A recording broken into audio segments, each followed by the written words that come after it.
Bonjour à toutes et à tous, c'est François-Xavier Boulet et Meg Wang pour Au micro de RTI. Aujourd'hui, David Chavalarias à l'honneur. Voilà, il est scientifique mathématicien, analyste en socio-sémantique et chercheur au CNRS qui est passé en fin d'année dernière à Taïwan dans le cadre d'une journée d'innovation sur les mondes numériques et les enjeux de la désinformation à l'ère de l'intelligence artificielle, notamment dans le domaine des réseaux sociaux. Oui, dans le cadre de ce forum, des spécialistes français comme David Chavalarias ainsi que des spécialistes japonais et taïwanais ont été invités pour dialoguer sur ce que l'intelligence artificielle peut représenter comme défi pour notre société qui dépend largement des réseaux sociaux avec la circulation des informations très facile, surtout entre les jeunes. Et dans ce cadre-là, David Chavalarias a partagé l'expérience de ses laboratoires qu'il dirige à l'Institut des systèmes complexes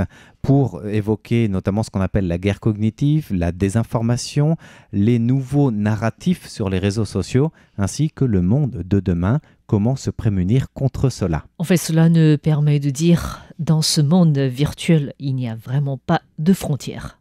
On peut préciser que ce chercheur français n'est pas spécialisé dans ce qui se passe avec Taïwan dans la guerre cognitive que subit Taïwan, mais même en étant en France, il arrive à observer des anomalies lorsqu'il y a des gros événements concernant Taïwan qui se passent. Voilà, et vu qu'il n'y a pas de frontières dans les réseaux sociaux, il y a aussi à apprendre des uns et des autres, que ce soit Taïwan, le reste du monde.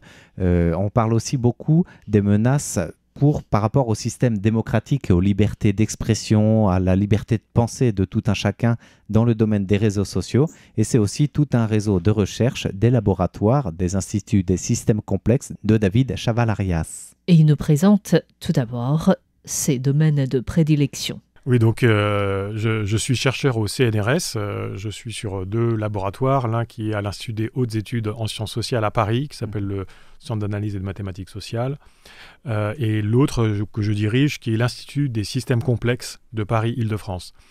Donc ça, c'est mes positions en termes de chercheur, et donc je travaille à l'interface entre modélisation mathématique informatique et sciences sociales, et plus précisément sur la question de ce que l'on peut dire à partir de ce que l'on trouve sur le web et de manière générale les traces numériques. Ce que ces traces-là nous enseignent sur les sociétés, et du coup aussi comment les infrastructures numériques influencent la société, notamment via la désinformation. Donc j'ai développé avec mes équipes à l'Institut des systèmes complexes, plusieurs observatoires des mondes numériques qui nous permettent de voir sur des longues périodes les évolutions d'opinion, les évolutions de narratifs, voir quelles sont les techniques de désinformation, etc., etc. D'accord. C'est d'ailleurs un peu le sujet de votre intervention lors du forum sur les mondes numériques et l'intelligence artificielle qui a eu lieu à Taipei. Oui, tout à fait. C'est-à-dire que j'ai vraiment travaillé sur tout ce qui est ingérence des informations et comment les réseaux sociaux minent la démocratie telle qu'ils sont implémentés maintenant. J'ai d'ailleurs écrit un livre qui s'appelle Toxic Data, oui, qui parle de ça. Et il s'agissait de présenter un petit peu les méthodes et les résultats. D'accord. Oui, et du coup, est-ce qu'on peut faire un point sur Taïwan? Parce que lors de votre intervention, lors du forum, vous avez notamment évoqué, lorsqu'il y a des grands événements qui se passent à Taïwan, il y a des faux comptes qui ont été créés pour influencer en fait l'opinion sur les réseaux sociaux.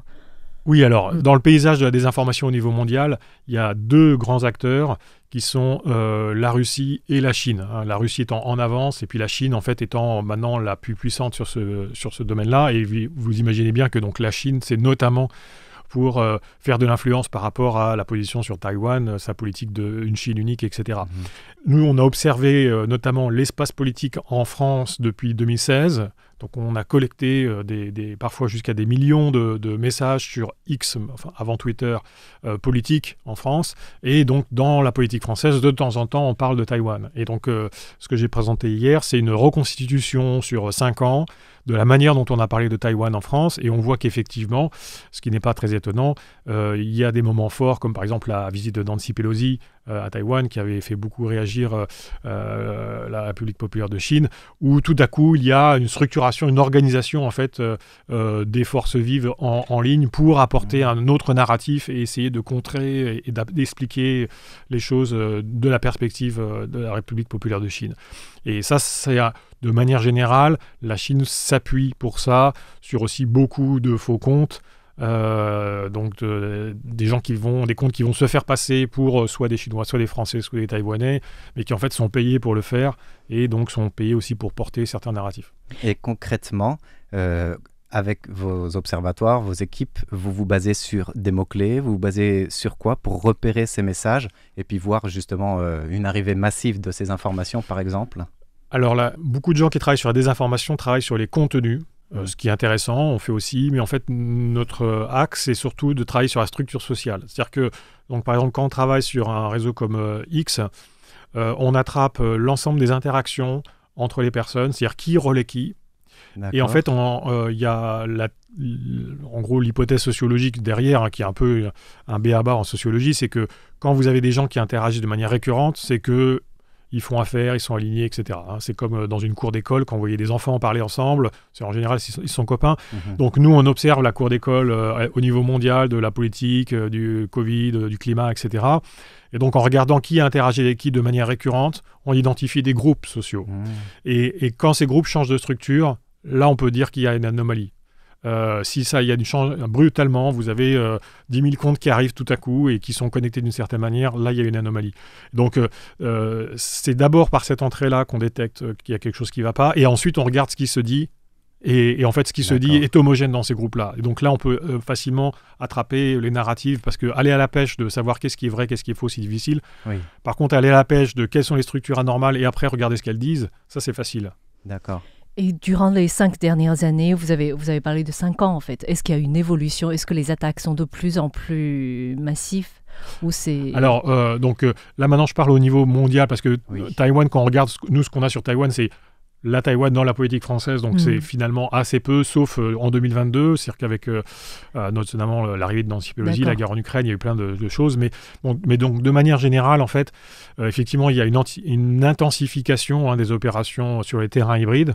Donc il y a plein d'acteurs qui s'en emparent, mais en particulier la Chine et la Russie et l'Iran. Et donc vous avez un développement de forces, on va dire, vives, des faucons ou des gens qui sont payés pour faire ces choses-là. Donc on sait que la Russie, par exemple, a des fermes à trolls, la Chine aussi. Maintenant, depuis récemment, il y a aussi l'arrivée de comptes automatisés de type intelligence artificielle. C'est-à-dire que les comptes automatisés ont toujours existé, mais jusqu'à maintenant, ils étaient assez rudimentaires. Ils postaient à peu près tout le temps la même chose, ils n'étaient pas capables de répondre, etc.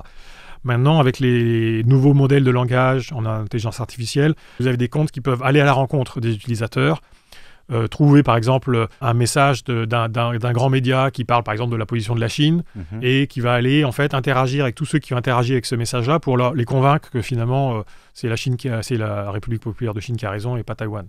Donc on peut fabriquer des intelligences artificielles qui vont agir avec le mindset de Parti populaire de Chine ou avec le mindset d'un groupe d'extrême droite de n'importe quel pays, et après aller sur les réseaux et convaincre les gens avec ça. Et donc ça, c'est quelque chose qui est nouveau, puisque ça n'existait pas avant, quoi. Et ça, c'est aussi un petit peu une des principales, on va dire, menaces sur ces réseaux. C'est-à-dire que maintenant, on peut interagir avec des gens en croyant que c'est des vraies personnes qui vont répondre de manière très pertinente, mais en fait, c'est juste des robots, et donc jamais on les convaincra qu'ils ont tort, etc. Et du coup, ils ont un langage qui est déterminé par leur base de données de départ, j'imagine, ils font leur formatage, entre guillemets. C'est ça, en fait, si vous voulez, maintenant, avec les intelligences artificielles génératives importantes, comme par exemple celles que fabrique OpenAI, elles ont déjà tout à l'intérieur. Donc après, vous dites, maintenant, agis comme un agent du Parti communiste chinois, et elle va tout de suite trouver les vocabulaires. Effectivement, vous pouvez aussi la nourrir en disant, voilà tout le programme de mon parti politique. Là, maintenant, tu vas sur les réseaux et tu essaies de convaincre que ce programme est bien. Donc, ils vont arriver à trouver. Mais donc, on a vraiment des choses quasiment clés en main maintenant. Donc c'est pour ça que une des réflexions que j'essaie de faire avancer, c'est l'idée de redonner aux utilisateurs un contexte avec qui ils interagissent. Parce qu'au final, avec la collaboration des infrastructures, c'est assez facile de faire la part entre les IA ou les bots et les vrais citoyens. On peut mettre des choses en place, il faut juste la volonté, mais on peut très bien avoir des dispositifs qui, du jour au lendemain, vous enlèvent toutes les IA et tous les faux comptes de la vue des utilisateurs s'ils le souhaitent. Donc ça devient un petit peu urgent parce que maintenant, la technologie se développe. Et justement, vous dites que ça devient urgent, qu'on peut le faire. Du coup, pourquoi on ne le fait pas encore ou peut-être de manière limitée ? On ne le fait pas encore parce qu'il y a plusieurs choses. C'est que déjà, ces choses vont assez vite et sont très récentes. C'est 1 an ou 2 ans. Donc, la législation est toujours très en retard. Elle met toujours du temps. Ensuite, il y a de la résistance de gens qui profitent de ces choses-là. Il y a aussi que l'idée n'est pas forcément tellement bien répandue jusqu'à maintenant. C'est assez récemment qu'on commence à parler de ce genre de choses. Donc tout ça fait que ce n'est pas encore implémenté, mais la question c'est est-ce qu'on arrivera à l'implémenter avant que tous les pays ne deviennent un pays comme les États-Unis avec un Trump au pouvoir. Parce que c'est ça qui s'est passé aux États-Unis. Ils n'ont pas réussi à réglementer tout assez rapidement et du coup ils sont tombés, quoi. D'accord. Par rapport à ces menaces, je pense que le terme n'est pas trop fort vis-à-vis de la véracité de l'information notamment, il y a plusieurs échelons de ces attaques ou de ces menaces, notamment on peut parler de manipulation de l'information en faisant passer le discours, enfin c'est ce que vous disiez, qu'on a envie de faire passer, qui n'est pas forcément de la fausse information. Et il y a un autre échelon, il y a vraiment de la fausse information aussi qui circule. Comment faire la part des choses quand on est un peu perdu face à ces outils ? Alors, c'est vrai qu'on parle beaucoup de désinformation, il y a beaucoup de projets de recherche contre la désinformation, mais la désinformation, en gros, c'est l'échelon de base d'entrée qui est important, mais qui est, pour moi, pas le principal. C'est-à-dire que la désinformation, ça existe, ça fait des dégâts, c'est clair. Mais de manière plus massive, il y a effectivement un ensemble d'attitudes et de diffusion d'informations qui ne sont pas forcément vraies ou fausses. Si vous dites, par exemple, Taïwan ne remportera jamais la guerre contre la Chine, ça ne sert à rien de se battre. Bon, il n'y a pas de statut vrai-faux, on ne peut pas savoir tant que ça ne s'est pas passé. Mais si vous répétez ça à longueur de journée avec de la part de gens qui se disent taïwanais, ça peut démoraliser d'autres Taïwanais. Donc, c'est toute l'approche, c'est de faire croire qu'il y a des gens comme vous qui pensent différemment et de faire en sorte qu'ils pensent comme ces gens-là. Donc ça s'appelle l'astroturfing, donc la création d'une foule factice pour convaincre. Et ça, c'est vraiment, je pense, le truc un peu massif à côté de la désinformation. La désinformation, ça a de l'effet, il ne faut pas minimiser. Mais le côté créer des faux comptes ou même des vraies personnes, mais qui vont se faire passer pour des citoyens d'un pays alors qu'ils sont d'ailleurs, ça, sur le moyen terme, ça peut avoir vraiment beaucoup d'effets parce que petit à petit, en fait, vous convainquez des personnes et vous créez en fait des relations sociales entre des gens qui sont des gens du territoire, du pays et d'autres qui n'ont rien à voir, qui vont pouvoir être activés au bon moment. Donc ça, c'est un problème. Et puis, il faut aussi mentionner un autre problème qui est vraiment de l'architecture même des réseaux. C'est-à-dire que les réseaux sociaux sont défaillants. Par exemple, nous, on a montré que X amplifiait la toxicité des discours. C'est-à-dire qu'il rend les interactions beaucoup plus hostiles de par son algorithme même de recommandation. D'accord. Et puis, vous avez des plateformes comme TikTok qui sont des plateformes en fait de guerre hybride. C'est-à-dire que TikTok est un instrument pour à la fois collecter des données sur les citoyens d'un pays et puis amener ces citoyens à penser quelque chose en modulant la visibilité de certaines infos à des moments critiques. Donc tout ça combiné en fait fait que les démocraties, c'est vraiment la thèse du livre de Toxic Data, c'est on ne peut pas garder l'environnement informationnel qu'on a actuellement et la démocratie. Ça fonctionne pas. Il va falloir changer l'information informationnelle ou accepter qu'on n'ait plus de démocratie. Et est-ce que vous arrivez à distinguer les publics les plus ciblés en fait par tous ces toxiques data ? Alors, ce qui est intéressant, c'est que si vous voulez, souvent, le mode opératoire de la Russie ou de la Chine, c'est de cibler tout le monde. C'est-à-dire que, évidemment, il y a des gens des publics qui vont être plus crédules que d'autres, notamment ceux qui sont moins éduqués aux médias, qui utilisent les réseaux sociaux comme si c'était du courrier, etc. Mais de manière générale, la politique, c'est vraiment de détruire un pays de l'intérieur en créant des divisions. Et donc, pour ça, il faut arriver à extrémiser et rendre hostiles les interactions entre tous les groupes sociaux. Donc, une des doctrines, c'est de dire on va créer de la désorganisation dans les démocraties de manière à ce que les gens ne puissent plus s'entendre. Parce que la démocratie, le socle, c'est justement le débat, et puis on va élire des personnes dont on pense qu'elles sont les mieux pour gouverner à un moment donné. Alors évidemment, il n'y a jamais consensus total, mais l'idée, c'est quand même qu'il y ait débat et après un vote. Si vous paralysez le débat en faisant en sorte que les gens se voient comme des ennemis plutôt que comme des adversaires, que les gens se sentent incompatibles les uns avec les autres, vous paralysez la démocratie. Et donc, ce que l'on voit, par exemple, dans les campagnes qui ont été faites par à la fois la Russie, mais aussi la Chine, dans différents pays, notamment les États-Unis ou la France, c'est qu'on va essayer de monter les agriculteurs contre les autres, on va essayer de monter les communautés de différentes ethnies contre les autres, on va essayer de monter, évidemment, les patriotes et les nationalistes contre les autres. Donc, en fait, on essaye de fractionner l'électorat et l'opinion en plein de petits morceaux qui vont plus pouvoir interagir ensemble. Et donc ça a des conséquences très graves, puisque après, les gens sont à la fois démoralisés, n'arrivent plus à faire des alliances politiques pour traiter les problèmes sérieux, etc. Et le pari, c'est que du coup, la démocratie ne fonctionnant plus, ça c'est cool. Et d'une certaine manière, si tu regardes la France ou Taïwan, c'est ce qui est en train de se passer. C'est-à-dire qu'en France et en Taïwan, il n'y a plus de majorité de gouvernement, on n'arrive plus à former des gouvernements, on arrive moins bien à passer des lois, donc en fait on voit que le système est en train de se gripper. Et par rapport, quelle est l'influence justement concrète de ces réseaux sociaux ou de la manipulation de l'information en essayant finalement d'arriver à opposer le socle, donc la population, mais aussi les politiques eux-mêmes. L'impression que c'est surtout, j'allais dire, au niveau des idéaux politiques qu'on joue sur cette opposition des gens les uns contre les autres. À Taïwan, par exemple, est-ce que vous avez des exemples concrets d'informations qui vont dans ce sens-là ? Alors sur Taïwan, comme je suis là que depuis une semaine, je suis pas spécialiste, mais enfin, en tout cas déjà ce qu'il faut reconnaître, c'est que dans les différents pays, il y a des vrais problèmes. Donc ça ne veut pas dire que toute contestation est une manipulation. Oui. Tout le truc, c'est vraiment l'amplification de ces contestations, de manière à ce que ces contestations ne mènent pas à un dialogue et une résolution d'un problème, mais au contraire à un conflit. C'est vraiment là toute la différence. Donc, par exemple, à Taïwan, moi, j'ai rencontré Double Think Lab il n'y a pas longtemps. Donc, ils nous ont montré ce qu'eux voyaient en termes de désinformation ici et ce que nous on voit en France.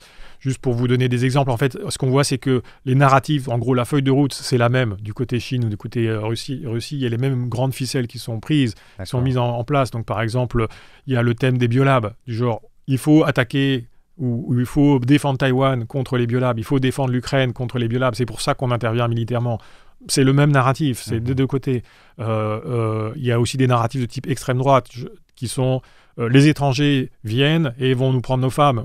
Donc en France, on parle des gens d'Afrique du Nord, à Taïwan, on va dire que c'est les Indiens, mais en fait, c'est la même structure, si vous voulez. Donc on va créer la peur et on va...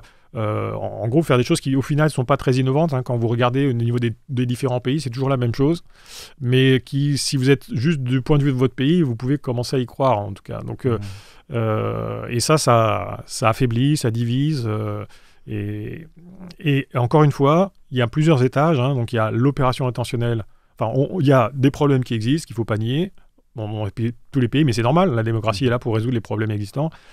Et puis après, il y a la couche des infrastructures numériques qui sont dysfonctionnelles. Donc par exemple, Twitter amplifie la toxicité, Facebook pareil, donc nativement, parce que c'est leur modèle économique et que leur modèle économique mène à ça. Et puis par-dessus, il y a donc la manipulation explicite. Et donc si vous additionnez les trois, là vous avez un gros problème.